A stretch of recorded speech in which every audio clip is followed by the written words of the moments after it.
There are many rumors circulating here that this is the week. The blitzkrieg against Great Britain is supposed to start, according to these reports. However, as rumors are a dime a dozen, they can be only judged as that. But they have a psychological value, and the average German on the street seems to be prepared by the constant repetition of threats such as, "Now for England," and the like. Today, for instance, the Berlin papers carry big stories that the upper classes in England are attempting a mass evacuation to America. There are reports in these papers, indirect to be sure, that the American legation in Lisbon and the American embassy and consulate in London are flooded with applicants requesting the United States entry visas. The Folks Review Doctor states that the rich people are letting down the lower classes by their attempts to leave England. Quote, "They are following their money, which has long since left for America in gold bars and exchange securities. That is the signal for the British future." Unquote. Well, that is an idea of the general tone of the press.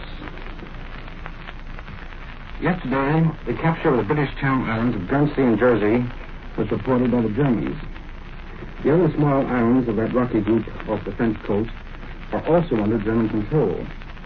Among them is the island of Sark, ruled independently by the Dame of Sark, with her American husband as the seigneur of Sark.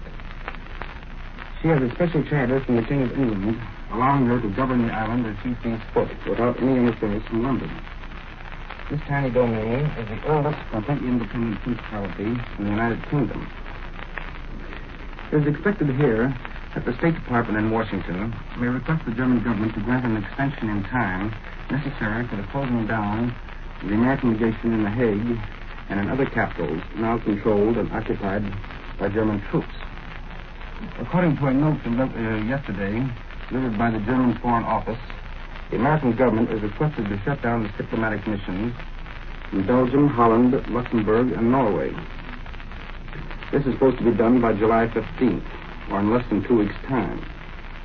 As it is pointed out here, more time was granted by the Germans to the Americans and other diplomatic missions to close their embassies and legations in Prague and Vienna, following the German occupation of those countries.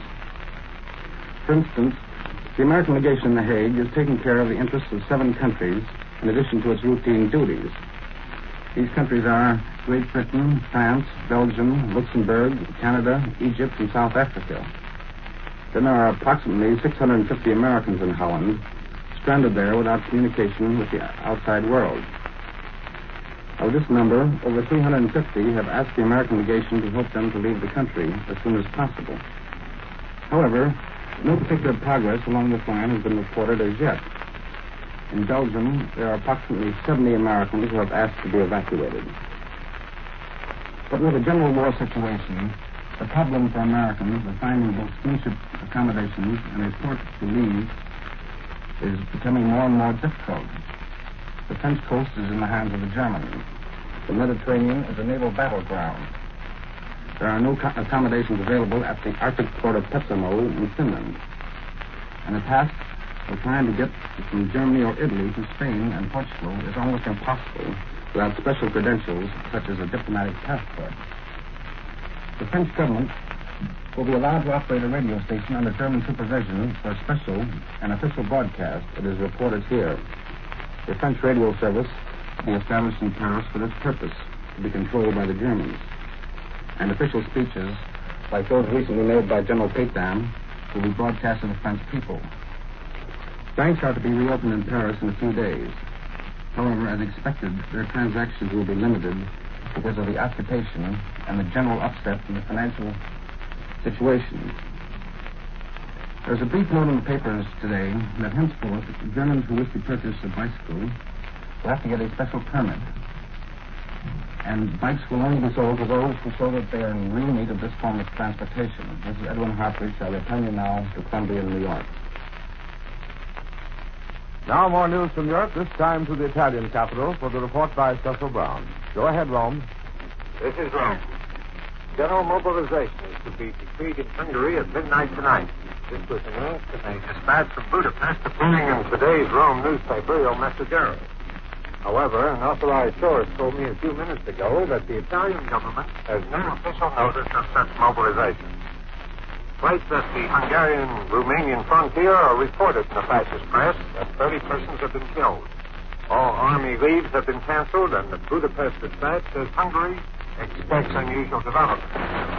According to reports here, the Romanians and Bulgarians also have been fighting at their frontier. The Hungarian news agency issued a denial of any border disturbances, but no one in Rome takes that denial very seriously. Yesterday, the fascist press reported that Hungary is resolved to settle her claims peacefully. Today, it repeats that same hope, but strongly indicates that Hungary means to grab Pennsylvania if Romania will not give it up at once. As neutral observers see it, the dynamite situation in the Balkans amounts to this. With the approval of the Axis powers, Hungary is making a show of force to convince King Carol that Budapest, backed by Rome and Berlin, means business. It's felt here that Hungary will not move without the go-ahead signal from Hitler and Mussolini. The dictators will not give that signal if it appears Romania would resist, because that means a Balkan war and the end of southeastern Europe as a source of surprise for the Axis. The Russian occupation of Bessarabia and northern Bukovina was not as peaceful as the press stories here had insisted. Newspaper Messenger reports today that 2 hospital trains arrived in Bucharest from the Soviet-occupied areas. These Romanians were injured because, whatever their orders were, they resisted the Russian occupation. Marshal Graziani, the grim-faced, hard-boiled commander-in-chief of the Italian armies in North Africa, expected to launch a major attack against the British forces in Egypt in the next few days. Graziani is the successor to Marshal Balbo, who died in his claim in Ukraine in Libya the other day.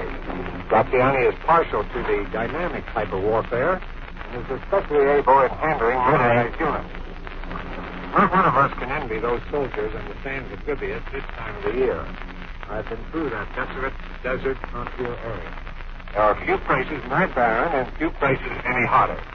Soldiers very quickly drop from exhaustion in that intense heat. Water is scarce and there's no shade to be found. Not even imagining yourself in a cool mountain stream or picturing yourself half buried in snow helps very much. The war communique issued an hour ago reveals the preparatory stages of this attack on the Libyan-Egyptian frontier. The High Command reports that Italian planes at the Egyptian frontier bombed British armored units, setting some afire and damaging others. But in the action, 2 Italian planes were shot down. The communique says fascist planes in the southeast Mediterranean surprised and repeatedly bombed a large convoy of enemy ships. The action was described as one of great effectiveness, but no results are given. Italian planes are daily striking at British concentrations which scales the Red Sea and the eastern approaches to Ethiopia. A raid on Berbera in British Somaliland yesterday, they bombed the port and supply stores. The Italians say they repulsed a British raid on Massawa in Italian East Africa. The High Command claims 2 raiding planes were shot down, and ships near the coast brought down another in flames. British planes, evidently from Malta, bombed Augusta, a town in Sicily. 1 British plane was brought down. The communique said the damage to Augusta was insignificant, but 3 people were injured. This is Cecil Brown in Rome, returning you to Columbia in New York. And with this late news from Rome, Columbia concludes this morning report of European developments, which comes to you each morning at this time and at 6:45 each evening, Eastern Daylight Saving Time. We've listened to Erland Eckland reporting from London, Edwin Hartwig from Berlin, and Cecil Brown from Rome. Larry Elliott speaking. This is the Columbia Broadcasting System.